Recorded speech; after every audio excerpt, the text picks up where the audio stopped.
देखो ACCA association of chartered certified accountants, ठीक है। इसका हम कौन सा पढ़ेंगे, कौन सा paper, financial reporting. Financial reporting के नाम से आपको क्या समझ आ रहा है, रिपोर्टिंग अबाउट फाइनेंस, है ना, रिपोर्टिंग अबाउट फाइनेंस।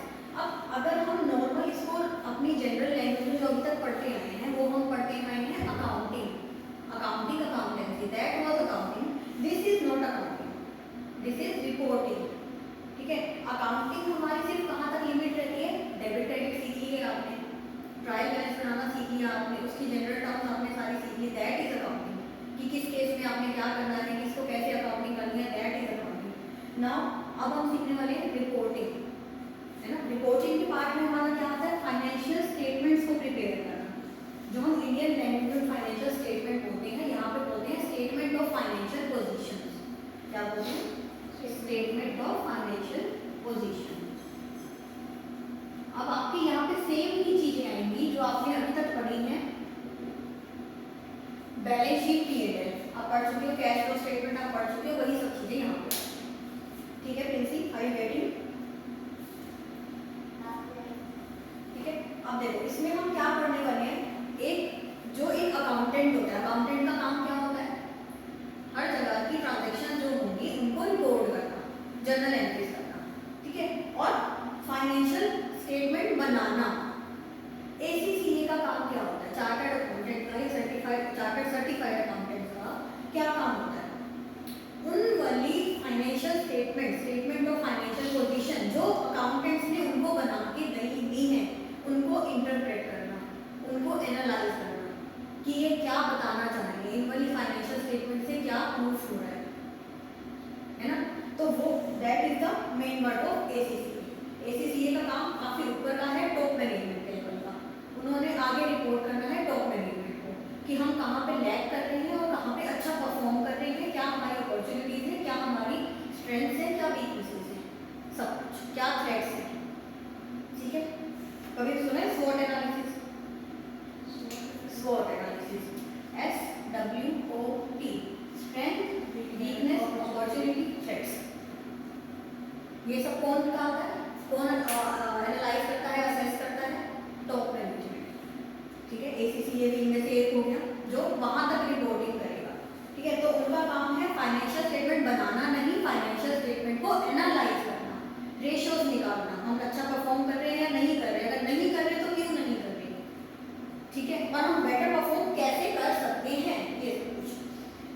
तो हमारा क्या आएगा, हम यहाँ पे डिस्कस करेंगे प्रिंसी आज, एक तो क्या क्या चीजें हमने पढ़नी है फाइनेंशियल रिपोर्टिंग में, ये डिस्कस करेंगे हम, और कुछ हम टर्मिनोलॉजीज डिस्कस करेंगे कि इन चीजों का मतलब क्या है जो हम आगे जाके पढ़ने वाले हैं चैप्टर्स में, अलग अलग चैप्टर्स में, ठीक है। तो हमारा फर्स्ट चैप्टर आएगा कॉन्सेप्चुअल फ्रेमवर्क, विच शोज कि हमारे देखो हर जगह पे कुछ एक स्टैंडर्ड्स बनाए जाते हैं। प्रिंसी आपने क्या किया हुआ बेटा,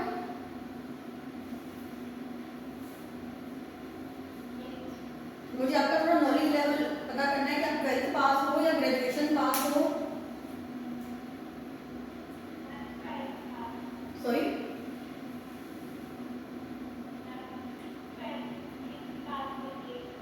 ओके 12th की हुई आपने, ओके।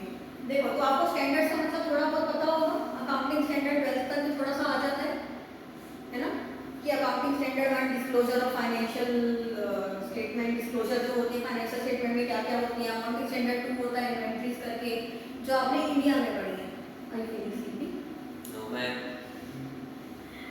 ठीक है। देखो अब क्या होता है, यहाँ पे भी हम स्टैंडर्ड्स बेस्ड चलेंगे। स्टैंडर्ड्स क्यों बनाए जाते हैं, क्योंकि अगर मैंने कुछ करा, मुझे मेरा ओपिनियन है कि मैं इस काम को ऐसे करती हूँ, लाइक आई है इन्वेंट्री, इन्वेंट्री समझते ना, स्टॉक, मेरे पास कुछ स्टॉक है, मुझे लगता है मुझे स्टॉक को वैल्यू करना चाहिए first in first out basis पे, सुना हुआ है ना ये चीज, फर्स्ट इन फर्स्ट आउट, पर आपको प्रिंसी आपको लगता है कि लास्ट इन फर्स्ट आउट पे करना चाहिए, आपको लगता है कि वेटेड एवरेज पे करना चाहिए, हम सारे अलग अलग मेथड से जाएंगे, बट अगर हमारे पास एक स्टैंडर्ड होगा जिसमें क्लियरली मेंशन होगा कि कौन से केस में कौन से तरीके से वैल्यूएशन करनी है, तो हम सब एक ही तरीके से वैल्यूएशन करेंगे and that will be the perfect, है ना, कि जो भी हमारी फाइनेंशियल स्टेटमेंट को देखेगा उसको समझ आएगा कि इस तरीके से वैल्यू कर रखा है ना, क्योंकि नहीं तो उसने आपको बहुत सारी चीजें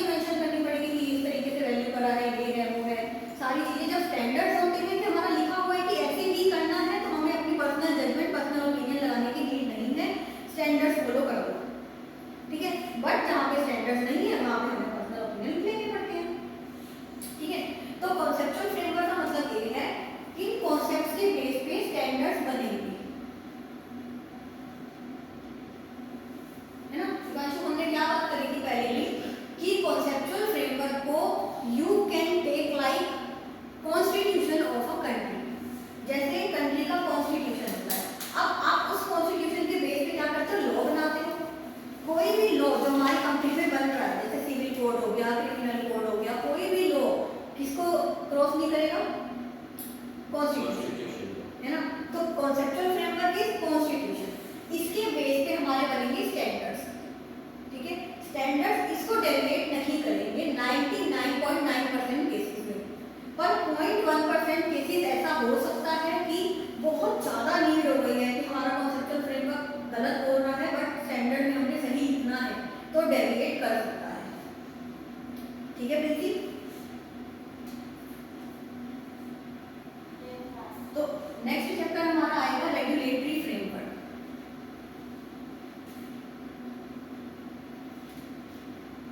इसमें हम पढ़ेंगे कि किस तरीके से हमारे स्टैंडर्ड्स की रिक्वायरमेंट क्रिएट हुई इंटरनेशनल स्टैंडर्ड्स की। देखो नेशनल स्टैंडर्ड, डोमेस्टिक स्टैंडर्ड पहले से चल रहे थे, अकाउंटिंग स्टैंडर्ड्स हर कंट्री में पहले से चल रहे थे। अब हुआ क्या, दिवांशु याद है कौन से ईयर की बात है, 1973, जब इंटरनेशनल ट्रेड याद था ना आपको? जब इंटरनेशनल ट्रेड पीक पे होने लगा, not in India but in other developed countries, कुछ कंट्रीज में, ठीक है, जैसे Germany, Japan, China, Australia, UK, US, Canada, इन सारी कंट्रीज में क्या हुआ, इंटरनेशनल ट्रेड पीक पे था। अब हुआ क्या, नॉट इन बात करेंगे मैं टाइम लगेगा, ठीक है। अब हुआ क्या, जब यूएस और यूके ने ट्रेड करना स्टार्ट किया, ठीक है, यूके ने कहा कि मुझे क्रेडिट पे दे दो, यूएस ने कहा कि मैं क्रेडिट पे दे दूंगा but I have to check your financial position, क्या पे ऑफ भी कर पाओगे या नहीं कर पाओगे। तो यूके ने कहा it's okay, just take my financial statement. US ने ले ली फाइनेंशियल स्टेटमेंट। अब जब यूएस ने फाइनेंशियल स्टेटमेंट खोली यूके की, तो उनको कुछ समझ ही नहीं आया। क्यों, क्योंकि तो उनके तो फॉर्मेट्स ही अलग थे, उनके तो सारे के सारे स्टैंडर्ड्स ही अलग थे, यूएस में तो वो चलते ही नहीं थे, यूके में अलग चल रहे थे, यूएस में अलग चल रहे थे। तब वहां से क्या डेवलप हुआ, नीड डेवलप हुई कि जब तक हमारे स्टैंडर्ड, हमारे फॉर्मेट्स एक ही नहीं होंगे तब तक इंटरनेशनल ट्रेड पॉसिबल नहीं है ना। फिर एक कमेटी बनाई गई, उस कमेटी ने क्या बनाना स्टार्ट किया, इंटरनेशनल अकाउंटिंग स्टैंडर्ड्स। उस कमेटी में अलग अलग कंट्री के बंदे थे, वो जगह जगह से सारी कंट्री के अपने अपने इंटरप्रेट करते थे कि क्या क्या होना चाहिए, मिलके एक स्टैंडर्ड बनाते थे। अब सारी कंट्रीज के लिए कंपलसरी हो गया, जिन्होंने भी इंटरनेशनल ट्रेड करना था, कि वो अपने अकाउंट्स, अपने फाइनेंशियल स्टेटमेंट्स उस वाले तरीके से ही बनाएंगे, ताकि एक कंट्री के फाइनेंशियल स्टेटमेंट्स अगर दूसरी के पास जा रही हैं, किसी एक कंपनी के जो यूके में है, अगर वो ऐसे किसी बंदे के पास जा रहे हैं जो यूएस में बैठा है, उसको समझ आ जाए, क्योंकि वो भी वही वाले स्टैंडर्ड्स पढ़ चुका है, उसको भी वही वाले फॉर्मेट्स रीड करने आते हैं, ठीक है। तो इस वजह से नीड आई हुई थी आईएएस इंटरनेशनल अकाउंटिंग स्टैंडर्ड्स की, और आईएएससी इंटरनेशनल अकाउंटिंग स्टैंडर्ड कमेटी ने बनाना स्टार्ट करे आईएएस, ठीक है। फिर क्या हुआ, बहुत सालों तक आईएएस चलते रहे, कंट्रीज जुड़ती रही, आईएएस चलते रहे, नए नए आईएएस आते रहे। किसी भी टॉपिक पे नीड होती थी कि इस टॉपिक पे एक स्टैंडर्ड लाना चाहिए, कमेटी बैठती थी, स्टैंडर्ड लाती थी, नई नई कंट्रीज उसमें ऐड होती थी कि हम भी इंटरनेशनल ट्रेड करना चाहते हैं, हम भी ऐड होते।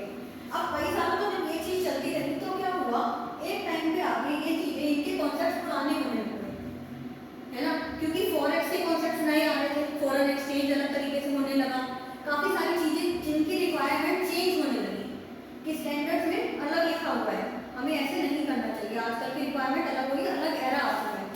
तो 2002 में जाके, वैसे 2001 में ही कमेटी बन गई थी एक और, जिन्होंने क्या बनाना स्टार्ट किया, बताओ दीपांशु। हाँ, इंटरनेशनल फाइनेंशियल रिपोर्टिंग स्टैंडर्ड्स, है ना, जिन्होंने आईएफआरएस बनाना स्टार्ट किया, वो फाइनली लॉन्च हो गए 2002 में। अब जिस टॉपिक पे आईएफआरएस बनते जा रहे हैं, उस टॉपिक पे हम आईएएस छोड़ देते हैं और आईएफआरएस फॉलो कर लेते हैं, ठीक है। अब हम यहाँ पे अपने सिलेबस में कुछ आईएएस और कुछ आईएफआरएस पढ़ेंगे, ठीक है, सारे की कवर हो रहे but most of the cover हो रहे हैं आईएएस एंड आईएफआरएस, ठीक है। और एक दो नए स्टैंडर्ड जो हमारे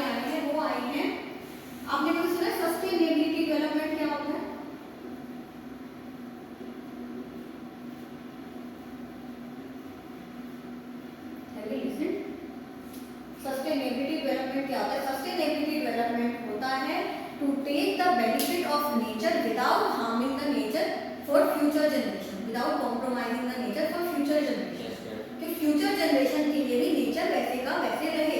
आप पानी यूज करो, आप एयर यूज करो, बट फ्यूचर जनरेशन के लिए भी छोड़ो, उसको इतना खराब नहीं कर दो, एयर को इतना ज्यादा इम्प्योर नहीं कर दो कि आगे की जनरेशन सांस ही ना ले पाए। पानी अगर आप यूज कर रहे हो, पानी अगर आप खराब कर रहे हो तो उसको ट्रीट करो।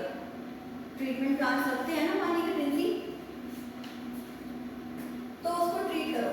That is covered under sustainability development. अब ये जो हमारे नए स्टैंडर्ड आए हैं, there are only 2 standards for now, सिर्फ 2 ही स्टैंडर्ड्स आए हैं अभी इसके बारे में, जिसमें है sustainability development disclosure reporting standards है, कि आपने दिखाना है, आपने डिस्क्लोज करना है, आपने रिपोर्ट करना है कि आप सस्टेनेबिलिटी के लिए क्या कर रहे हैं, आप नेचर के लिए क्या कर रहे हैं। जैसे आपने वर्ड कभी सुना CSR, कॉर्पोरेट सोशल रिस्पॉन्सिबिलिटी, सुना? कंपनी कंपनी लॉ अगर आपने थोड़ा बहुत भी सुना है तो उसमें CSR नाम का एक वर्ड आता है, कॉर्पोरेट सोशल रिस्पॉन्सिबिलिटी, जो इंडिया में कुछ सालों पहले ही इंट्रोड्यूस हुआ है, कि इसका मतलब corporate, what is a corporate? A company, company की सोशल रिस्पॉन्सिबिलिटी क्या है? They have to just follow some social responsibilities, उनको they have to fulfil some social responsibilities, है ना, कि उनको कंट्री के लिए कुछ करना है। जैसे उसमें उन्होंने एक पूरी लिस्ट दी है कि आप क्या क्या कर सकते हो, उनके लिए कंपनीज के लिए कंपलसरी कर दिया कि आपको अपने प्रॉफिट का इतने % corporate social responsibility CSR purpose के लिए खर्च करना है, 3% आपको खर्च करना है CSR के लिए। बट और उसकी लिस्ट क्या है? जैसे स्वच्छ भारत अभियान, गंगा साफ करने का जो चला था, ये सारे उसमें कवर हैं, प्लांटेशन होती है, ये सारे उसमें लिस्ट में कवर्ड है जो CSR के लिए होता है। तो यही चीज सस्टेनेबिलिटी डेवलपमेंट में आ जाती है कि आप क्या क्या कर रहे हो। लाइक सोलर पैनल्स लगाए आपने, ठीक है, तो आप इलेक्ट्रिसिटी सेव कर रहे हो, है ना, वाटर सेव कर रहे हो, तो आप उन चीज़ों के लिए क्या क्या मेजर कर रहे हो, क्या क्या चीज़ें अडॉप्ट कर रहे हो, you have to disclose in your statements, financial statements, in your reports, board reports जो बनती है ना, director report, board report generally उसमें होती है डिस्क्लोजर्स, ठीक है। तो that is sustainability development. Please are you listening? Is this clear? सब कुछ क्लियर है? कहीं पे आपको कोई प्रॉब्लम? चलिए आगे, ठीक है। इसके बाद हम पढ़ेंगे, ये सब कुछ हम डिटेल में पढ़ेंगे जब हमारे आगे फाइनेंस और आगे आएंगे, बट नॉट मतलब किस तरीके से इंट्रोड्यूस हुए थे, ये सब थोड़ा सा और डिटेल में पढ़ेंगे, बट बहुत ज़्यादा नहीं होगा, 1 से 2 क्लासेस मैक्सिमम रहेंगी, ठीक है, क्योंकि ये वाले हमारे सारे बाकी थ्योरेटिकल टॉपिक्स आ जाते हैं। इसके बाद हम चलेंगे प्रैक्टिकल टॉपिक्स में। क्लास को बोला ना कोई अच्छा अंडरस्टैंड देते हैं।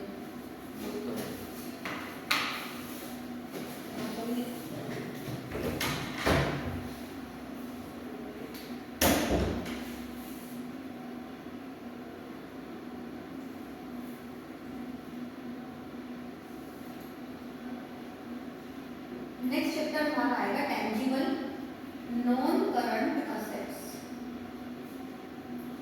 आपको नाम समझ आ रहा है? नाम से समझ आ रहा है व्हाट इज टेंजिबल। एक तरह की असेट्स होती है टेंजिबल, एक होती है इंटेंजिबल। इनसे आपको पता है, एक होती है टेंजिबल, एक होती है इंटेंजिबल, एक होती है करंट, एक होती है non current. Non current assets मतलब फिक्स्ड असेट्स, है ना। तो फिक्स्ड असेट्स 2 तरीके की होती है, टेंजिबल और इंटेंजिबल। इंटेंजिबल फिक्स्ड असेट्स कौन सी होती है? Which can't be touched, which can't be felt, जिसको फील नहीं कर सकते, जिसको हम टच नहीं कर सकते, देख नहीं कर सकते, विच कांट बी सीन, ठीक है। और टेंजिबल असेट कौन सी होती है? जिनको हम टच कर सकते हैं, which can be seen, which can be touched, है ना, जिनको हम टच कर सकते हैं, जिनको हम देख सकते हैं, विच कैन बी फेल्ट। तो that is tangible non current asset. अब इसके ऊपर हमारे जो accounting standard, international accounting standard है, वो हम यहाँ पे पढ़ेंगे, ठीक है। टेंजिबल नॉन करंट असेट में हम पढ़ेंगे, देखो एक हो सकती है हमारे, जब हमने एक कंपनी में टेंजिबल नॉन करंट असेट ली है, रिवीजन, जब हमने एक कंपनी में टेंजिबल नॉन करंट असेट ली है, तो वो कौन कौन से 2 तरीके से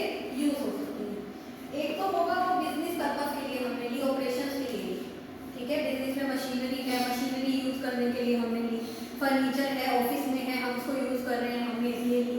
बट दूसरा पर्पस क्या हो सकता है? इन्वेस्टमेंट। इन्वेस्टमेंट अगर कंपनी ने ली है तो इन्वेस्टमेंट के लिए, या तो वो बिजनेस पर्पस के लिए ले रही है, बिजनेस के ऑपरेशन में यूज करने के लिए ले रही है, या फिर वो इन्वेस्टमेंट के लिए ले रही है। अब आप इस चीज को समझते हो कि दोनों ही केसेस में अकाउंटिंग अलग अलग तरीके से होनी चाहिए, है ना? तो अगर हमने ली है ये बिजनेस पर्पस के लिए तो उसको हम कहेंगे प्रॉपर्टी, प्लांट एंड इक्विपमेंट, और इसके ऊपर हमारा स्टैंडर्ड लग जाएगा IAS 16, ठीक है? और अगर हमने ली है ये इन्वेस्टमेंट पर्पस के लिए, हाँ इन्वेस्टमेंट प्रॉपर्टी,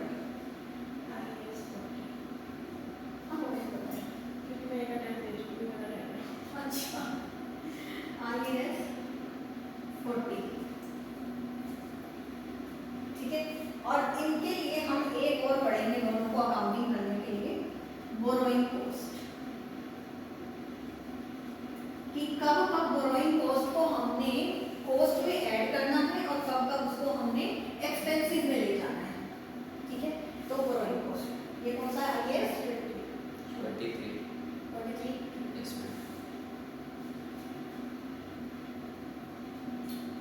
ठीक है प्रिंसी?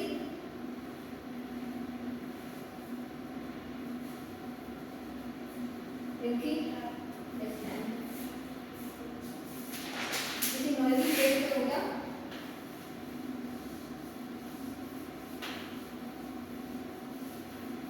चलो कुछ हम टर्मिनोलॉजीज पढ़ते हैं, जैसे concept of accrual,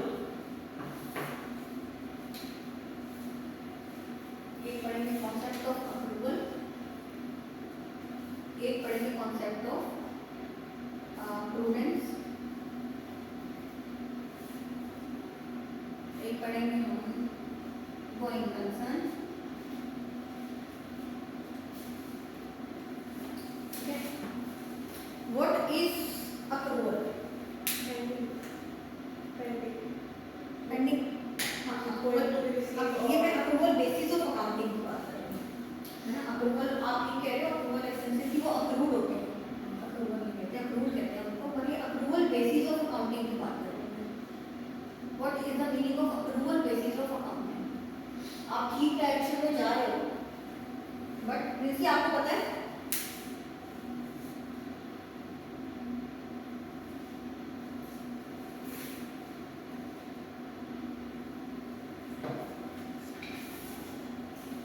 Princy, are you there?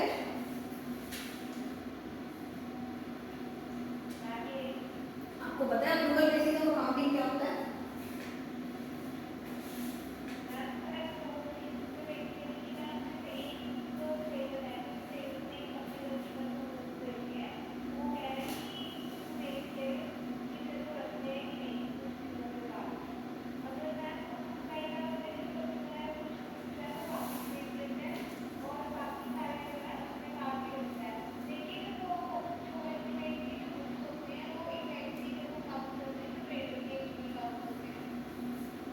That is not approval basis of accounting, आप कॉन्सेप्ट सही बता रहे हो, but this is not approval basis of accounting. Approval basis of accounting का मीनिंग ये होता है कि जब खर्चा या इनकम हो गया तब बुक करो, डजंट मैटर यू हैव पे ऑफ, आपने पे ऑफ कर दिया या फिर आपने रिसीव कर लिया, ठीक है? चाहे आपने रिसीव नहीं करा, इनकम लिख लो, लाइक क्या हुआ, आप इस वाले रूम पे बैठे हुए हो, ठीक है? यहाँ पे इलेक्ट्रिसिटी खर्चा होता है, अब इसका बिल कब आएगा? 31 को, पर खर्चा तो अभी हो रहा है, तो हमें कौन से मंथ में बुक करना चाहिए? इसी मंथ में, चाहे पेमेंट दिसंबर में होगी, दिस इज नवंबर ना, पेमेंट चाहे पेमेंट दिसंबर में होगी बट खर्चा तो नवंबर में हो गया, तो हमें वो नवंबर में बुक करना है। समझ आई बेटा? Princy, recognise at time of expense और इनकम, एक्सपेंस इनकर्ड और income earned, whether it's paid या received चाहे अभी पे हुआ है एक्सपेंस या नहीं हुआ, अगर एक्सपेंस हो चुका है तो बुक कर दो, चाहे पेमेंट बाद में होगी। समझ आया Princy? This is approval basis of accounting. Like आपके केस में हम जैसे कहेंगे अगर अप्रूवल बेसिस ऑफ अकाउंटिंग है, अगर हमने सेल कर दी, ठीक है, एंड सेल इज आप कंफर्म है कि आपकी सेल हो गई है बट आपकी पेमेंट नहीं आई, पेमेंट आपको 2 महीने बाद मिलेगी, पेमेंट आप होती है ना 2 महीने बाद, पेमेंट आपको 2 महीने बाद मिलेगी, तो you have to recognise sale, sale आपको बुक करनी है अभी, क्योंकि सेल आपकी नवंबर में ही हो गई है, चाहे पेमेंट आपकी जनवरी में आई, ठीक है। सेम है इन केस ऑफ परचेजेस, आप कुछ परचेज करके आए हो अपने बिजनेस के लिए, आपने अभी परचेज कर लिया पर आप उसको पेमेंट 2-3 महीने बाद करोगे, बट इसी वाले मंथ में परचेज डाल दोगे, क्या एंट्री कर दोगे, purchases account debit to creditors, जब पेमेंट हो जाएगी उस टाइम पे creditor account debit to bank, ये कर देंगे। That is the approval basis of accounting. बेटा क्लियर है प्रिंसी? आप सही कह रहे थे but that is not approval basis of accounting. आप जो टॉपिक डिस्कस कर रहे थे ना बेटा, वो टॉपिक है सही अकाउंटिंग का, but approval basis of accounting का मीनिंग ये नहीं है, ठीक है।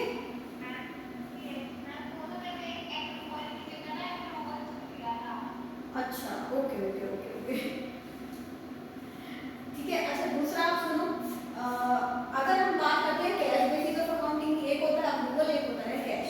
हम कैश बेसिस ऑफ अकाउंटिंग की बात करते हैं तो उस केस में क्या होता है, जब पेमेंट होगी तभी बुक करेंगे।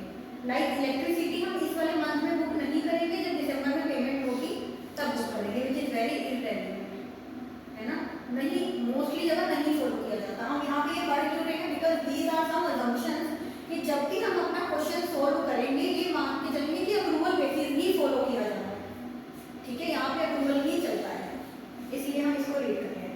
नेक्स्ट हमारा आता है prudence. What is the meaning of prudence? Prudence का मतलब ये होता है कि जब हमारी इनकम का हमें पता चल गया कि इनकम होगी but we are not 100% sure, 90% हमें पता है इनकम होगी, देन हमें बुक नहीं करनी, रिकॉग्नाइज नहीं करनी जब तक हमें 100% श्योरिटी नहीं हो जाती। बट एक्सपेंस के केस में अगर हमें लगता है 50% भी, 50 to 60% भी कि एक्सपेंस होगा तो भी हमें बुक करना है। इसका मतलब हम कौन सी अप्रोच लेके चलते हैं, कंजर्वेटिव रहते हैं कि हम लॉस ज़्यादा से ज़्यादा दिखाते हैं, प्रॉफिट कम से कम दिखाते हैं, ठीक है, ताकि इन्वेस्टर्स जो हैं वो थोड़े से सतर्क होकर चले, है ना। तो इन्वेस्टर केयरफुल रहे कि हमारी जो कंपनी है ये वाली लॉस में जा सकती है, तो आप सोच समझ के इन्वेस्ट करो, ठीक है, इसलिए प्रूडेंस फॉलो किया जाता है। आगे बात आता है going concern. What is the meaning of going concern? कि हम इंटरनेशनल अकाउंटिंग स्टैंडर्ड या इंटरनेशनल फाइनेंशियल रिपोर्टिंग स्टैंडर्ड्स तभी फॉलो करेंगे जब कंपनी गोइंग कंसर्न में होगी। इसका मतलब हमें पता है कंपनी चलती रहेगी। अगर हमें इस साल में ये लगता है कि ये कंपनी जल्दी बंद हो सकती है, 1 साल 2 साल 3 साल चल लेगी मैक्सिमम, तो हमें स्टैंडर्ड से डेविएट करना पड़ेगा और एक्चुअल पोजीशन वहाँ पे शो करनी पड़ेगी। हमें बताना पड़ेगा company is not in going concern, company wind up हो सकती है, ठीक है, हमें वो डिस्क्लोज करना पड़ेगा। तो हम क्या असम्पशन लेके चलते हैं जनरली कि गोइंग कंसर्न है जब तक कुछ बड़ा नहीं हो जाता, ठीक है। So these are some terminologies की जो हमने आगे चैप्टर्स में पढ़ेंगे, ठीक है।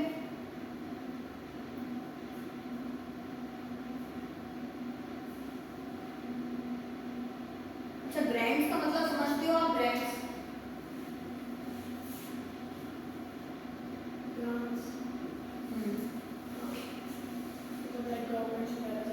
जो गवर्नमेंट के लिए, ठीक है, या फिर हम इसको क्या कह सकते हैं, सब्सिडी, है ना।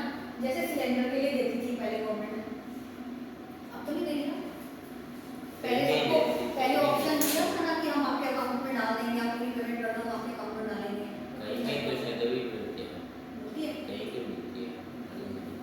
ठीक है। देखो प्रिंसी, ये क्या होता है, ग्रांट्स या सब्सिडी। गवर्नमेंट ग्रांट्स होती है कि कोई चीज ऐसी है, या तो वो नेसेसिटी है आपकी, या फिर क्या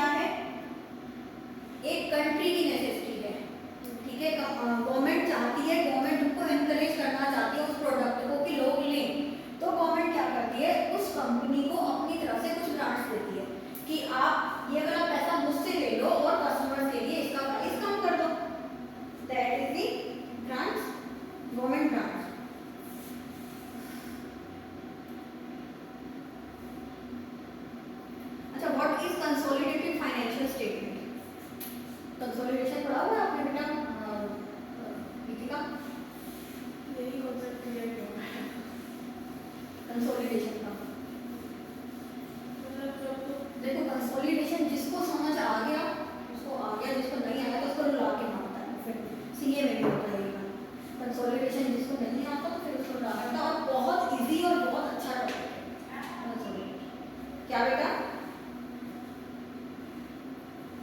क्या कह रहे हो? बोर्ड विजिबल नहीं है, वीडियो क्लियर नहीं है, नेटवर्क इशू होगा कुछ, या तो यहाँ से क्लियर ही दिख रहा है।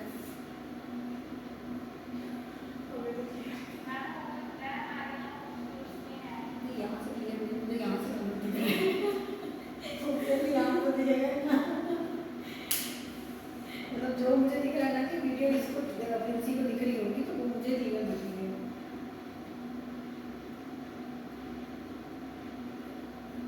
आपको ये रीडेबल है आपके यहाँ? क्या बेटा?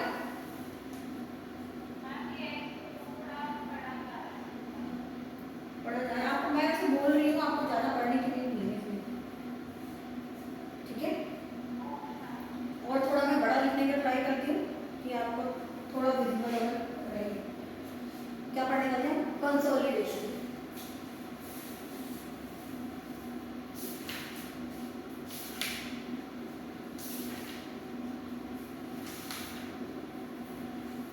कंसोलिडेशन, कंसोलिडेशन का मीनिंग क्या होता है? एक कंपनी ने दूसरी कंपनी ने शेयर ले रखे हैं, ठीक है? जो बड़ी कंपनी है दैट इज होल्डिंग कंपनी, और जो छोटी कंपनी है दैट इज सब्सिडियरी कंपनी। बात समझ आई? एक कंपनी ने दूसरी कंपनी में शेयर ले रखे हैं, ठीक है? अब इस कंपनी में इसका फाइनेंशियल स्टेटमेंट बनी ईयर एंड पे, ठीक है?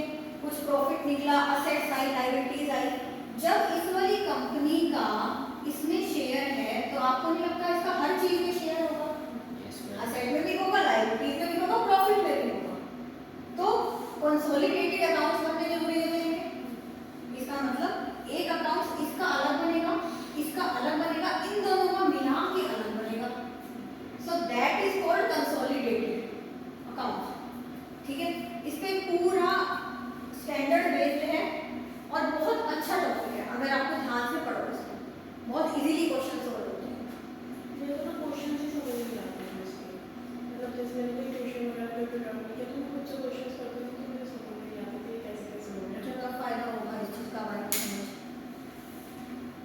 मुझे भी आपके एक्सपीरियंस का फायदा होगा उसका थोड़ा शेयर करना ना कि कहाँ कहाँ पे आपको प्रॉब्लम आई है एग्जाम करने में, तो आपके लिए काफ़ी अच्छा रहेगा, हमारे लिए भी आपके लिए भी। देन हमारा टॉपिक आता है फाइनेंशियल इंस्ट्रूमेंट एंड लीजिंग, ठीक है? प्रिंसी ये क्लियर है हम यहाँ पे क्या पढ़ेंगे इस वाले टॉपिक में? ठीक है ना? सब्सिडियरी कंपनी के अकाउंट्स अलग बनाएंगे, होल्डिंग के अलग बनाएंगे और कंसोलिडेशन में अलग होगा। कंसोलिडेटेड मतलब दोनों को ऐड करके अलग अकाउंट बनाएंगे, that will be called consolidated account, ठीक है? हम ये चीजें प्रैक्टिकली करते हैं और एक्चुअली बता रही जब प्रैक्टिकली करते हैं तो और ज़्यादा हो जाता है, ठीक है?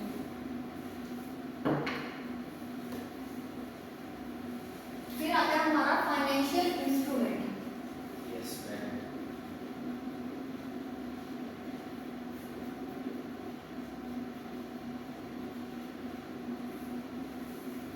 What are the financial instruments? Use for payment. Use for payment. बताओ रितिका। मतलब financial instruments are instruments which can be used in future for any payment और एक्रूड पेमेंट और मतलब जो लिक्विड फॉर्म है, which can be used in place of money, ठीक है? तो इनको रिकॉग्नाइज कैसे करेंगे, इनको डी रिकॉग्नाइज कैसे करेंगे, या इनका मेजरमेंट कैसे होगा, इसकी वैल्यू कितनी है, ठीक है? वो सब हमारा किसमें आ जाएगा?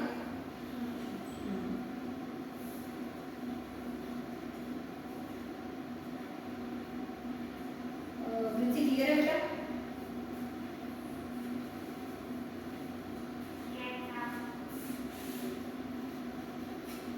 इक्विटी भी हो सकता है, लायबिलिटी भी हो सकता है, दोनों की चीजें हो सकती हैं फाइनेंशियल पे लायबिलिटी की बात आएगी कि हमने देना है तो भी इंस्ट्रूमेंट आएगा, जैसे बीपी बिल्स पेएबल, सुना होगा ना प्रिंसिपल बिल्स पेएबल का नाम, bills receivable and bills payable both are financial instruments. Okay, cheque हो गया, शेयर हो गए, सब फाइनेंशियल इंस्ट्रूमेंट्स। फिर हमारा आता है टॉपिक लीजिंग।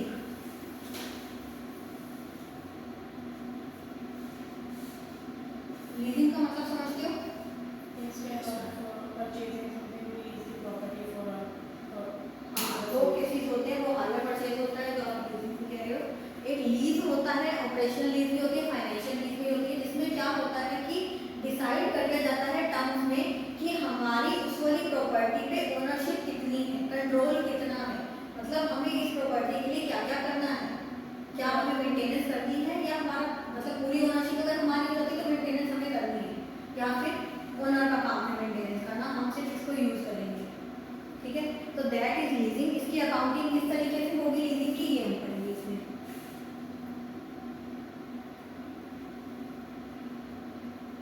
इसीलिए शायद निकलता है ना राइट ऑफ यूज एसेट और लीज लायबिलिटी। हाँ, right of use and right to use दोनों केसेस अलग अलग होते हैं। अब हम बनाएंगे इनकम स्टेटमेंट, बहुत इंटरेस्टिंग टॉपिक है।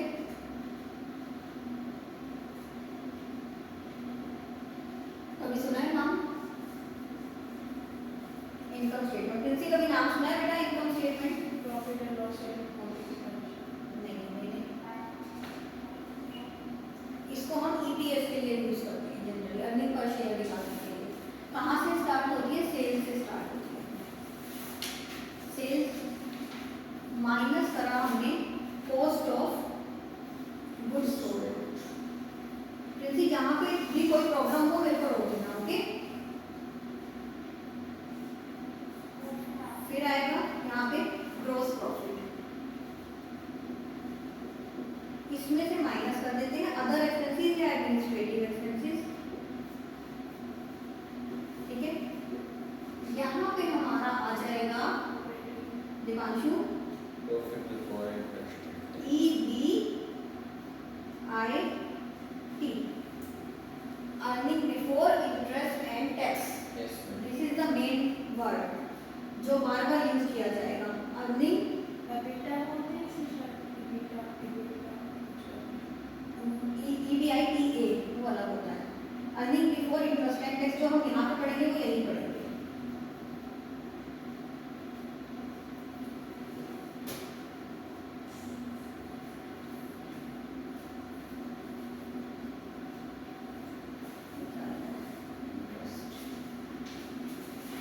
ठीक है, ये आ गया हमारा। इसमें से हम सबसे पहले क्या माइनस करेंगे? इंटरेस्ट। इससे हमें क्या पता चल रहा है कि टैक्स कैलकुलेट करने में इंटरेस्ट का बेनिफिट हमें मिलेगा, मतलब इंटरेस्ट को as a expense, as an expense हम लेस करेंगे, तो जो हमारा प्रॉफिट बचेगा यहाँ पे अर्निंग बिफोर टैक्स, उसके ऊपर हम टैक्स कैलकुलेट करेंगे। ये इंटरेस्ट वो वाला होता है जो लोन पे हम देते हैं। हाँ जी, या बैंक लोन हो गया या डिबेंचर हो गए, वो सब इंटरेस्ट। ठीक है, इसमें से हम क्या माइनस करेंगे?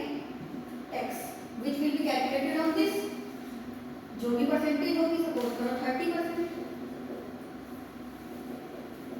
ठीक है, क्या आ जाएगा हमारा? अर्निंग आफ्टर टैक्स आ गया। अब जब आ गया अर्निंग आफ्टर टैक्स, इसमें से हमने क्या माइनस करना है? देखो हमारे शेयर कितने तरह के होते हैं, शेयर के बारे में पढ़ा हुआ है ना? कौन कौन से शेयर होते हैं हमारे? दो तरीके के, एक प्रेफरेंस, एक इक्विटी, दो कैटेगरीज होती है। प्रिंसी आपको पता है ना ये बात?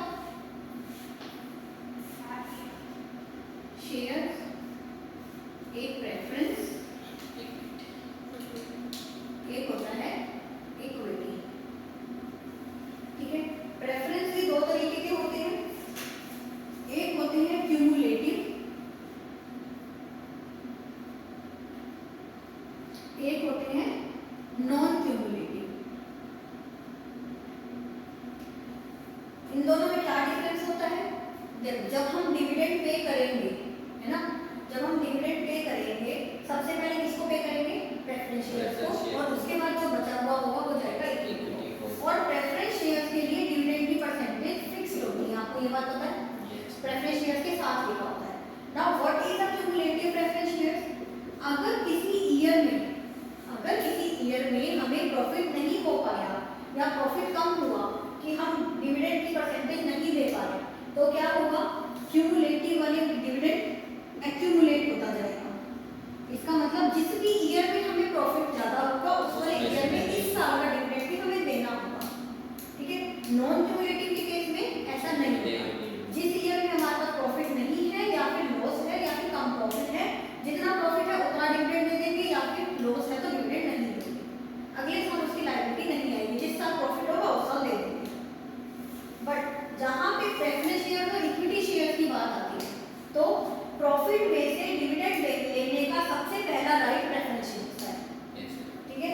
तो earning after tax minus dividend to preference share holders, ठीक है? यहाँ पे आ जाएगा earning available for equity share holders,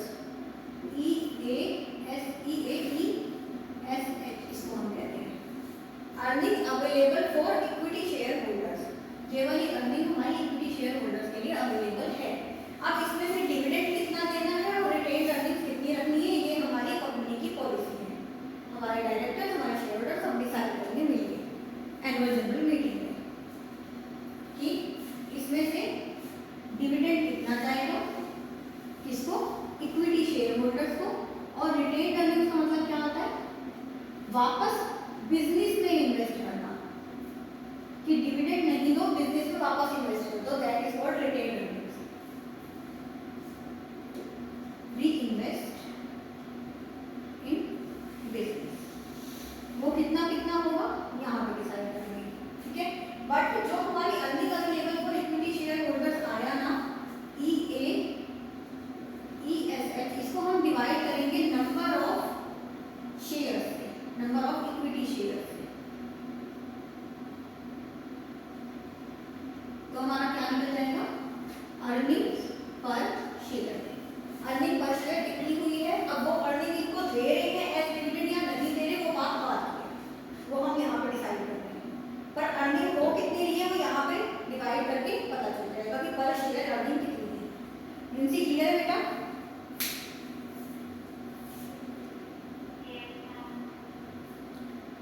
share में एडजस्ट करने को होता है ना, एडजस्ट करने को होता है।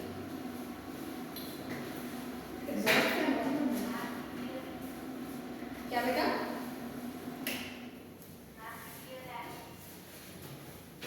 क्लियर है?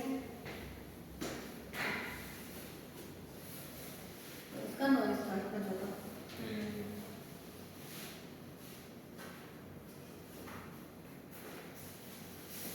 नोट करना है बेटा? प्रिंसी तो नोट कर लो जल्दी से, फिर चलते हैं आगे।